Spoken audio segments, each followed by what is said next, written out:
Hello everyone, welcome to mind maintainer.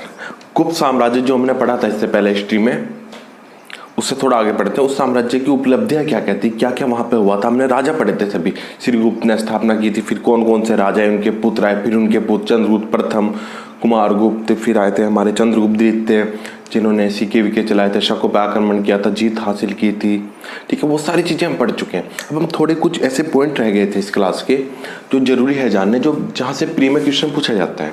आज हम सिर्फ उन पॉइंट को देखने के लिए आए और कल से हमारा हिस्ट्री का इंटरेस्टिंग टॉपिक स्टार्ट हो जाएगा, जो कि मुगलों के या वैसे जो भी बाहर से अरब से जो आक्रमण हुए थे उन आक्रमण की बात करेंगे, जो कि एक तरह से आपके लिए इंटरेस्टिंग होगा, एक स्टोरी टाइप से। आपको ये एहसास होगा कि आप कोई मूवी देख रहे हैं और देखते देखते आपको याद हो जाएगा।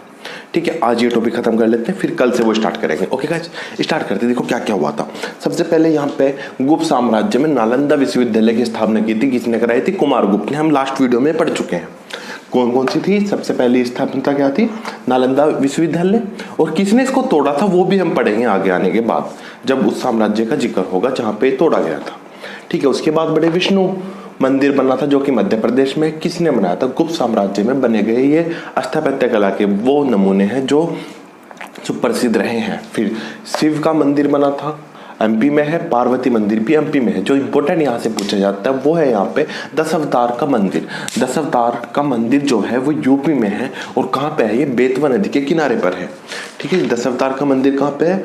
यूपी में है। ये यूपी में पड़ता है ललितपुर देवगढ़। ललितपुर देवगढ़ में पड़ता है। और ये पूछा था किस नदी के किनारे पर बसा हुआ है ये मंदिर?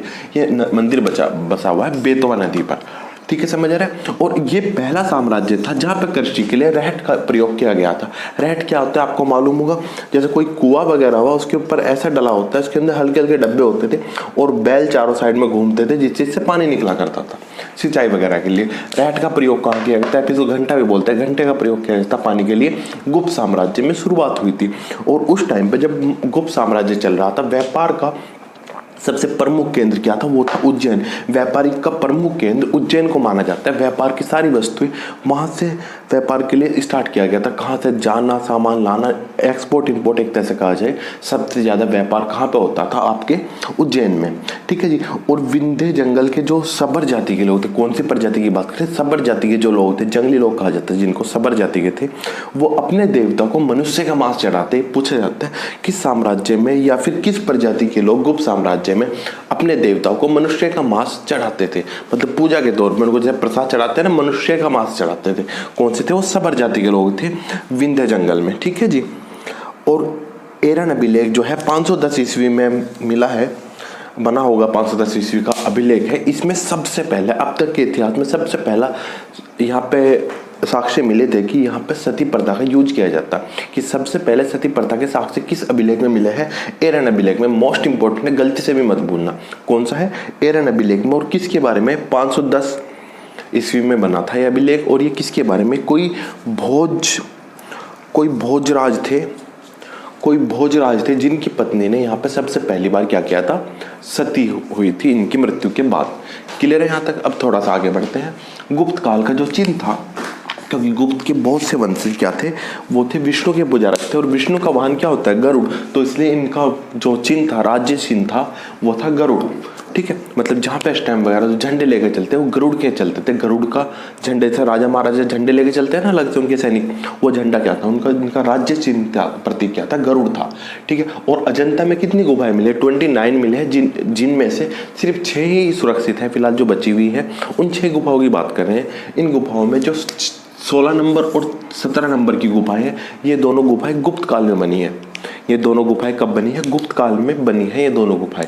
और ये जो 17 नंबर की गुफा है, इसे बोला गया है चित्रशाला, क्योंकि चित्रों द्वारा प्रदर्शित किया गया था सभी चीजों को। और किसके बारे में है 17 नंबर की गुफा? ये बौद्ध धर्म के जो महात्मा बुद्ध थे उनका विवरण मिलता है यहाँ पे। किनका विवरण मिलता है? महात्मा बुद्ध का। और वो किस बारे में? उनके जन्म के बारे में, उनके निर्वहन के बारे में, उनकी संस्कृति के बारे में, उन्हें उपदेश जो देते उनके बारे में। मतलब इनके पूरे जीवन को जन्म से मृत्यु तक को प्रदर्शित किया गया है किसमें? 17 नंबर की अजंता की गुफाओं में। ठीक है जी, आगे बढ़ते हैं। ये गुफाएं बौद्ध धर्म की कौन सी शाखा से रिलेटेड थी? ये थी महायान शाखा से। ये शाखा का नाम पूछा था, कौन सी शाखा से रिलेटेड थी? महायान शाखा से। ठीक है। और विष्णु शर्मा जो थे, विष्णु शर्मा एक लेखक थे जिन्होंने रचित किया था, क्या रचना की थी? पंचतंत्र की। पंचतंत्र संसार का सब दूसरे नंबर का सबसे प्रचलित ग्रंथ है पंचतंत्र। पहले नंबर पर कौन आता है? सबसे पहले नंबर पर आता है आपका बाइबल। बाइबल सबसे ज़्यादा पढ़े जाने वाला ग्रंथ है। उसके दूसरे नंबर पर आता है पंचतंत्र। ये गुप्त काल में लिखा गया था। किसने लिखा था? विष्णु शर्मा ने, याद रहेगा। फिर उसके बाद आगे बढ़ते, आर्यभट्ट जो थे वैज्ञानिक थे, उन्होंने 2 ग्रंथ की रचना की थी, 2 पुस्तकें लिखी थी। पहली थी आर्यभट्टीय और दूसरी सूर्य सिद्धांत। और आर्यभट्ट ने सबसे पहले यह प्रतिपादित किया गया था कि पृथ्वी अपनी दूरी पर घूमती है, ठीक है। और मंदिर बनाने की प्रथा का जन्म भी कहाँ पे हुआ था? मंदिर बनाने की प्रथा का जन्म कहाँ हुआ था? वो भी गुप्त काल में ही हुआ था, ठीक है। और ब्राह्मीर जो थे, जो साइंटिस्ट थे, उन्होंने क्या किया? नक्षत्र विद्या और वनस्पति शास्त्र, प्रकृति इतिहास और भौतिक भूगोल की रचना उन्होंने की थी वर्मेन में, ठीक है जी। और यहाँ पे ज़्यादा कुछ इम्पोर्टेंट नहीं है। और इस गुप्त काल में जो राज्य भाषा थी ना, वो कौन सी थी? वो संस्कृत थी। कौन सी थी राज्य भाषा? संस्कृत थी। और मंदिर बनाने की प्रथा का जन्म इसी काल में हुआ था। ये हमने पढ़ लिया, क्योंकि मंदिर बहुत बने थे, इनके अलावा भी बहुत मंदिर, ये मैंने वही लिखे हैं जो इम्पोर्टेंट है, ठीक है जी। और कालिदास इनके दरबार में थे, हमने पढ़ा था पहले। कालिदास जो 9 रत्न थे, उनमें कालिदास भी एक थे। और कालिदास ने एक अभिकृति लिखी थी। क्या लिखी थी? अभिज्ञान शकुंतलम, जो राजा दुष्यंत और शकुंतला की प्रेम कथा को दर्शाती है। ध्यान रखना, ये राजा का नाम पूछा, कौन से राजा की प्रेम कथा है अभिज्ञान शकुंतलम में? ये है राजा दुष्यंत और शकुंतला की प्रेम कथा। कौन सी है? अभिज्ञान शकुंतलम। किसने लिखी थी? कालिदास ने। कौन से काल में? गुप्त काल में, ठीक है जी। और ये जो अभिज्ञान शकुंतलम है ना, भारत की प्रथम रचना है जिसको यूरोपियन भाषा में अनुवादित किया गया। मतलब जिस भाषा का अनुवाद किया गया यूरोप में, ठीक है, यूरोपीय की भाषा में जिस भाषा का अनुवाद किया गया, वो पहली रचना कौन सी है? अभिज्ञान शकुंतलम। और दूसरी कौन सी है? भगवत गीता, याद रहेगा। और संस्कृति में इतनी उपलब्धियां हुई थी, इतनी रचनाएं हुई थी, 9 रत्न थे, अलग अलग रचनाएं थी सबकी। साइंटिस्ट हुए, ये सब हुए, सोने के सिक्के चले, फिर चांदी के सिक्के चले, ठीक है। और चांदी के सिक्के को सबसे पहले बोला जाता है रुपए का, रुपए का, ऐसे रुपए का। तो यहीं से हमारे पैसे का नाम भी रुपया आहिस्ता आहिस्ता बनना शुरू हुआ था, तब जाकर के आज हमारे रुपये को रुपया बोला जाता है। और इन सब उपलब्धियों के कारण ही इस काल को भारतीय संस्कृति का या फिर भारतीय इतिहास का स्वर्ण काल बोला जाता है, स्वर्ण युग बोला जाता है। कौन से काल को? गुप्त काल को। याद रहेगा, उम्मीद है ये चीज़ें आपको समझ आ गई हो। ये वो पॉइंट थे जो हमने गुप्त काल करते हुए पढ़े थे, उन राजाओं के बारे में। कौन से राजा कब आए, किसने कौन कौन से युद्ध किए, किस राजा ने अपने राज्य को कहाँ तक पहुँचाया, क्या क्या उपलब्ध है, क्या क्या अभिलेख लिखवाए, वो सारी चीज़ें पढ़ने के बाद उस साम्राज्य की, पूरे गुप्त साम्राज्य की जो उपलब्धियां थी, क्या क्या वहाँ प्रचलित था, वो हमने आज देख लिया। और गुप्त साम्राज्य हमारा आज कंप्लीट हो चुका है। अब हम नेक्स्ट क्लास में बात करेंगे अरब से जो भारत में आक्रमण हुए थे।